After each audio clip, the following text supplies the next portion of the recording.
Hello friends, infinite become सिस्पे या प्रकरणामध्ये अहमदनगर किंवा आत्ताचा अहिल्यानगर या जिल्ह्यातील श्रीगोंदा तालुका येथील बहुतेक गुंतवणूकदार हे फसलेले आहेत आणि त्यांच्या भावना ह्या अतिशय तीव्र झालेल्या आहे. आणि असंच एक प्रकरण किंवा एक गोष्ट ही श्रीगोंदा तालुक्यातनं पुढे येत आहे. यामध्ये घडलं असं की सिस्पे फसवणूक प्रकरणामध्ये माणसं अगदी त्यांच्या प्रतिक्रिया ह्या तीव्र झालेल्या आहेत आणि त्यांना आता म्हणजे इतका त्यांच्या मनामध्ये राग आहे ह्या एजंट्सच्या विरोधात.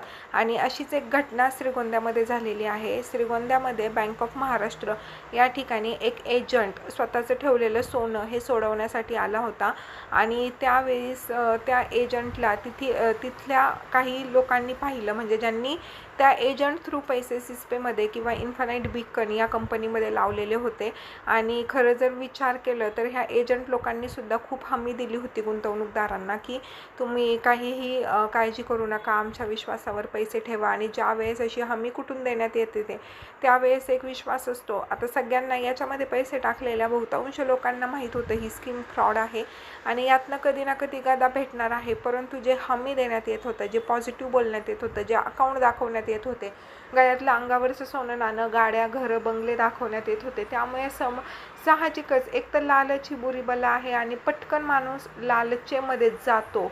हा माणसाचा गुणधर्म आहे आणि याचाच फायदा ह्या एजंट लोकांनी घेतला होता. त्यांना टार्गेटच होते की तुम्ही एवढे टार्गेट कंप्लीट करा, तुम्हाला फॉरेन टूर, तुम्हाला ही टूर, तुम्हाला ती टूर. आणि याच्यातनंच लोकांना या फ्रॉडच्या मध्ये ओढून घेणं किंवा फ्रॉडचं जे लालच आहे ते दाखवणं ह्या एजंट लोकांनी केलं होतं. आणि ज्या एजंटला मारलं आहे तो एजंट जवळजवळ MF लेवलचा एजंट होता, म्हणजे त्याच्या अंडर खूप बिझनेस होता.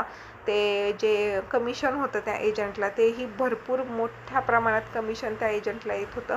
आणि त्यामुळेच मग तिथं जे लोक होते त्यांची प्रतिक्रिया एकच होती की आमचे पैसे कधी येणार, आमचे पैसे मिळणार की नाही मिळणार, आणि जर तिकडून कंपनी थ्रू पैसे येणार नसतील तर तुम्ही आमचे पैसे द्या.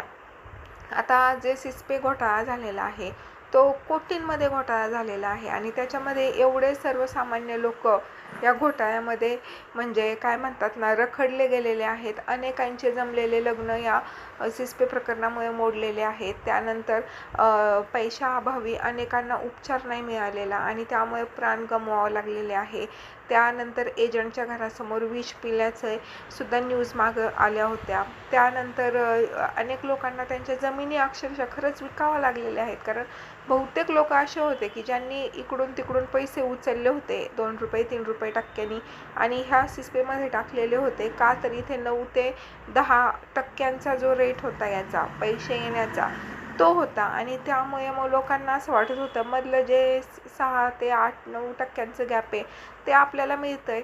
आणि त्यामुळे बऱ्याचशा लोकांनी याच्यामध्ये पैसे टाकले आणि बघायला गेलं तर पैसे आले पण बरं का.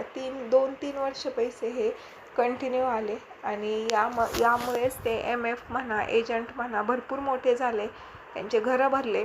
पण जो रखडला गेला तो सामान्य माणूसच नंतर रखडला गेला आणि याच्यामध्ये प्रत्येक वर्गातील लोकांचा समावेश आहे. आणि आता असं झालंय की म्हणजे म्हणतात ना, माणसाला लोन फेडणं हे खूप म्हणजे मोठी गोष्ट असते.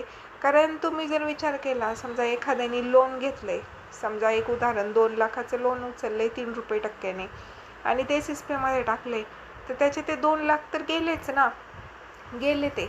पण आता त्याला पुन्हा लोन मिटवायचं म्हटल्यावर त्याला 2 लाख रुपये लोन स्वतःच्या खिशातनं मिटवायचं प्लस 3% व्याज, म्हणजे त्या 2 लाखाचे त्याला जवळजवळ 4-4.5 लाख रुपये हे भरायचे.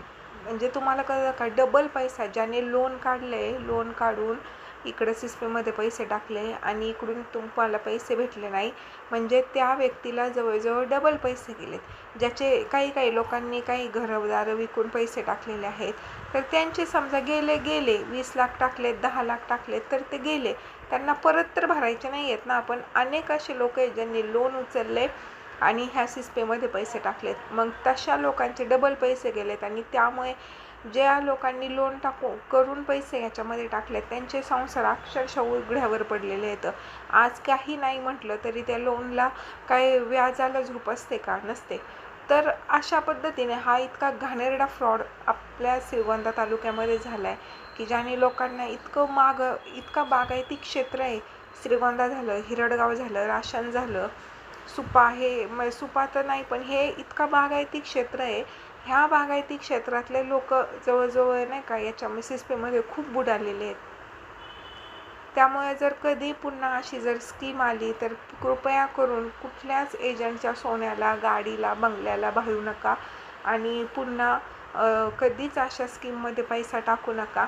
आणि हे जे एजंट लोकांना मारले, आता हे म्हणजे काय म्हणतात ना, यांनी सुद्धा काहीच होणार नाही आहे. ते एजंट लोक त्यांची ऐपत असली तरी देणार तरी कुणाकुणाचे पैसे ना. इतक्या लोकांना त्यांनी ह्या स्कॅममध्ये ओरबाडून घेतलंय तर ते देणार तरी म्हणजे कुणाकुणाचे तोंड बंद करणार. त्यामुळे तेही म्हणतात आमच्याकडे पैसेच नाही आहेत आणि त्यांना हाणून आणि मारून काही होणार नाही.